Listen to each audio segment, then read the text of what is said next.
그 사람은 민감하죠. 그래서 이제 어떤 금전적인 어떤 그 출입이 좀 왔다 갔다 하기 때문에 좀 굉장히 좀 변화가 있었겠다 이렇게 볼 수가 있고요. 그 다음에 2021년이 신축인데 요게 자축 합을 하죠. 이렇게 합을 합니다. 근데 요 자수는 지금 병자일주는 지지지장 간에 편관하고 정관을 다 깔고 있죠. 관이 축토하고 이렇게 합을 한다는 얘기는 내가 직업 직장으로 인해서 되게 뭐냐면 이렇게 좀 답답하거나 아니면 심하면 이직, 직장을 그만두거나 이런 한 경우거든요. 그러니까 2021년도 병자일주가 변화가 좀 많았습니다. 대표적인 게 아마 그 재적인 성취와 이탈이었고요. 또 하나는 직업에 있어서 좀 변동이 있었다. 그 이제 어쨌든 사람 사는데 직업과 돈이라는 건 굉장히 큰 변화 요소이기 때문에 상당한 변화를 좀 있지 않았겠나 이렇게 이제 싶습니다. 2022년 이민년인데요. 병자일주한테 2022년 이민년이 어떠한 작용을 하느냐를 이제 보면 천간의 임수하고 세운지지의 인목을 이제 잘 봐야 되겠죠.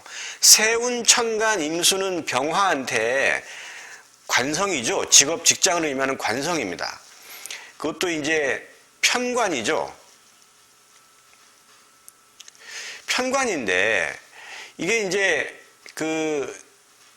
뭐냐면 작동을 하느냐 안 하느냐는 세운 천간이 들어올 때 세운 천간 임수하고 합을 하는 천간이 어디에 있나에 따라서 양상이 많이 바뀝니다.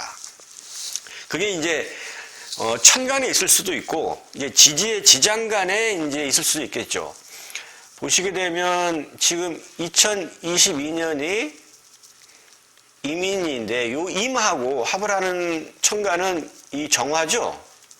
임하고 정하고 이렇게 합을 합니다. 천간 5합 있죠. 갑기합, 을경합, 병신합, 정임합, 무기합인데 어쨌든 천간은 지지의 지장간하고 합을 해야 그걸 합생이라고 해서 합이 돼서 생산을 합니다. 그 육친성이 그 기능을 한다는 것을 의미합니다. 드러난 천간하고 합을 하면 합거라고 해서 가지고 나가요. 만약에 이제 이게 임수가 이렇게 있는데 만약에 여기서 이제 그 정화가 여기 있었다. 그러면 얘가 들어와서 이렇게 해서 이제 갖고 나가죠. 이걸 이제 합거라고 합니다. 이거는 이제 이거는 이제 합거라고 하는데 요거는 실로 봅니다. 실로 볼 수 있기 때문에 천간에 일단은 그 정화가 있다 그러면 임수랑 정화랑 이제 합을 하기 때문에 그러한 의미적으로 봤을 때는 실로 봅니다. 근데 이제 그 지지의 지장간인데 그 정화가 있다 그러면 합이 돼서 생산을 하기 때문에 그 임수라고 하는 편관이 작동을 합니다. 직업, 직장을 의미하는 것이고 여자한테는 남자를 의미하죠. 보시게 되면 여기 지지의 지장간에 정화가 있는 것을 보시면 자축이며 진사오미 신유술의 요 12개 중에서 여기 정화가 있고 술토의 정화가 있죠. 그 다음에 미토의 정화가 있죠. 그 다음에 오화의 이제 정화가 이렇게 있습니다. 이렇게 세 개, 오화, 미토, 술토의 정화가 있기 때문에 얘랑 이렇게 이미 이렇게 들어온다 그러면 여기 있는 지장간에 여기 정화, 여기 정화, 여기 정화랑 이렇게 합을 해서 합생의 구조, 일양 일음이 합을 해서 그 육친성이 발현을 한다. 이렇게 이제 보시면 되겠습니다. 그래서 요 평관 임수가 이렇게 만약에 이렇게 내 지지에 병자일주 지지에 오화나 미토나 아니면 술토가 있다 그러면 직업, 직장의 취득 이렇게 볼 수가 있겠습니다. 그리고 여명 입장에서는 뭐 같이 이제 직업, 직장을 의미하기도 하고 이제 남자도 의미하는 거죠. 그러니까 남자가 들어온다 이렇게 볼 수가 있겠습니다. 그 다음에 이제 세운지지 인목을 보시게 되면 이 인목이 들어오는데 여기 지금 지장간이 지금 무병갑이죠. 제가 자꾸 이제 지장간 얘기하고 하니까 처음 이거 뭐 사주 좀 처음 공부하시는 분들은 좀 모르시는 용어도 많이 있을 텐데요. 처음 봐가지고, 내가 뭐 그냥 재미로 내가 병자일주인데 내년 이민년 뭐 운세 본다니까 잠깐 보겠다 하신 분들은 이거 굳이 이런 용어 이해할 필요도 없고요. 그냥 제가 말하는 결과론적인 것만 주목하시면 되고, 사주를 좀 공부를 계속 하시는 분은 좀 유념해서 잘 보시면 공부에 많은 도움이 되겠습니다. 인목의 지장간이 무병갑이죠. 이것도 똑같이 뭐냐면 합생이 돼야 돼요. 이 무토하고 병화하고 갑목이 합을 하는 게 지금 무는 무게합을 하죠. 여기 보시면 무게합을 하죠. 그 다음에 정임합, 병신합, 을경합, 갑기합 이렇게 되는 겁니다. 근데 여기 내년 세운 지지 인목의 지장간이 무병갑이기 때문에 요 무토하고 합을 하는 건 개수, 병화하고 합을 하는 건 신금이죠. 병신합.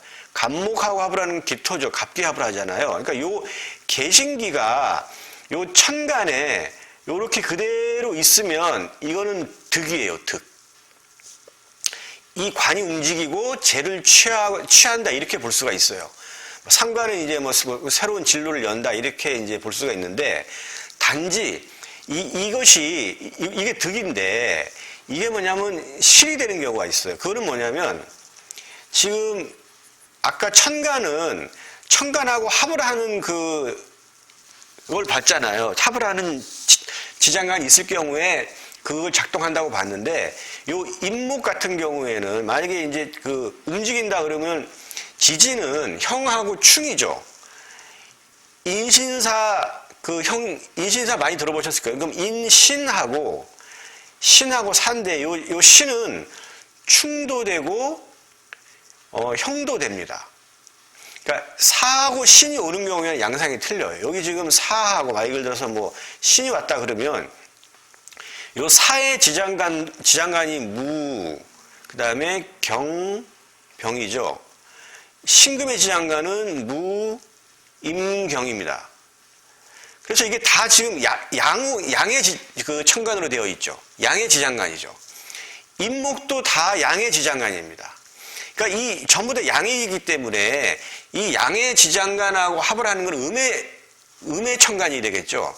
그러면 만약에 인신사, 만약에 병자일주가 사나 신을 지지에 갖고 있다고 한다 그러면 이것을 잃어요. 요거를 잃습니다.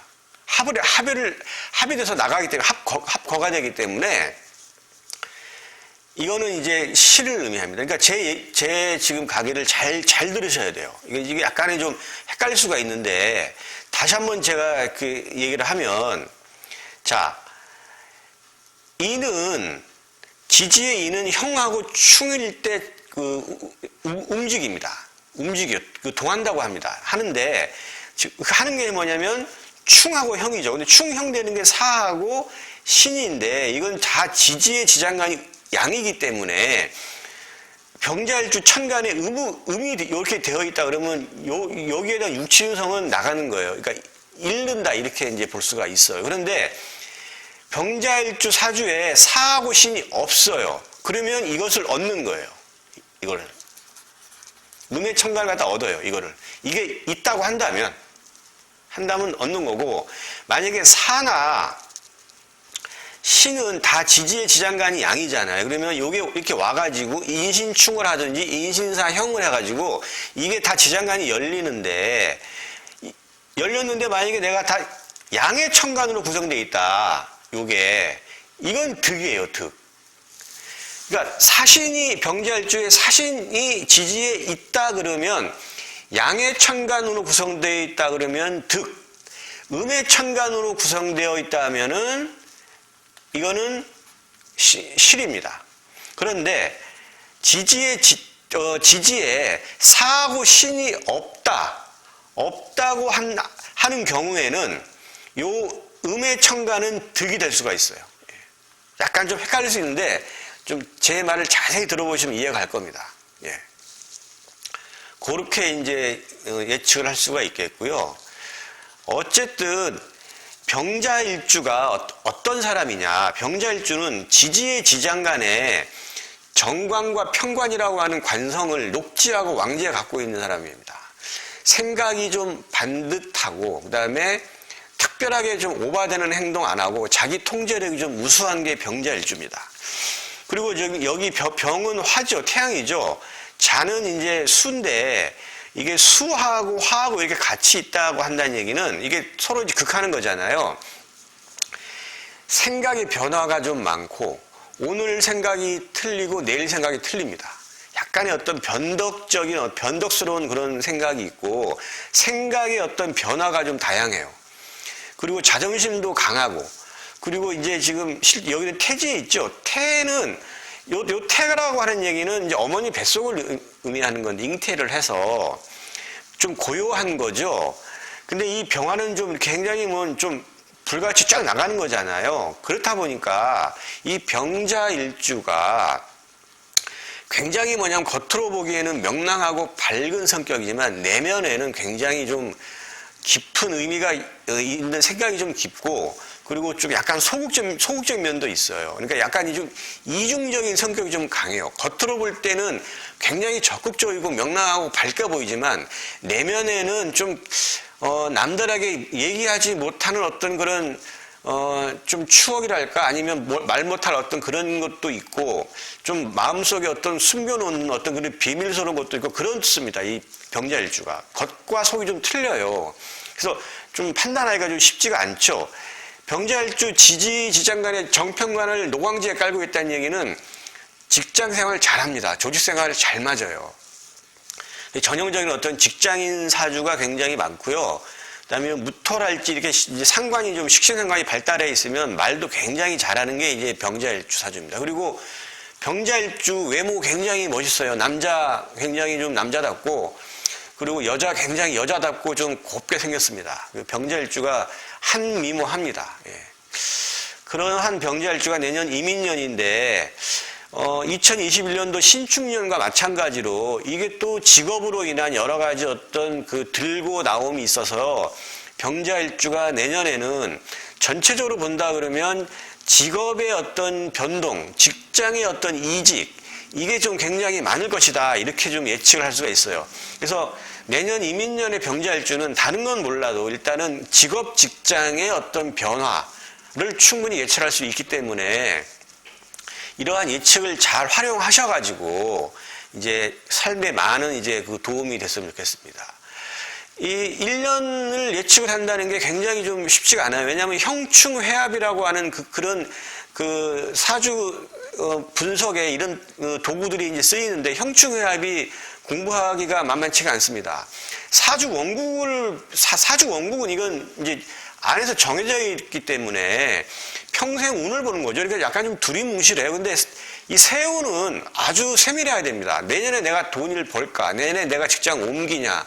내가 내년에 자식을 낳냐? 내가 내년에 합격을 하냐? 나 내년에 결혼하냐? 남자 만나냐? 이 남자 헤어지냐? 이런 거거든요. 그러니까 그런 걸 보는 건데 굉장히 수학계 연산 방정식처럼 하나 대비해서 풀어야 되기 때문에 이 신년 운세 보기가 쉽지가 않습니다. 아무튼 이 병자일주 하여튼 내년에 직업의 어떤 변동이 많을 것이다라는 걸 갖다 충분히 예측해 볼 수가 있겠습니다. 제가 말씀드린 오늘 강의 내용을 잘 들으셔서 병자일주이신 분들은 자기 사주를 잘 분석해 보시길 바라겠습니다. 예, 이번 시간 여기까지 하겠습니다.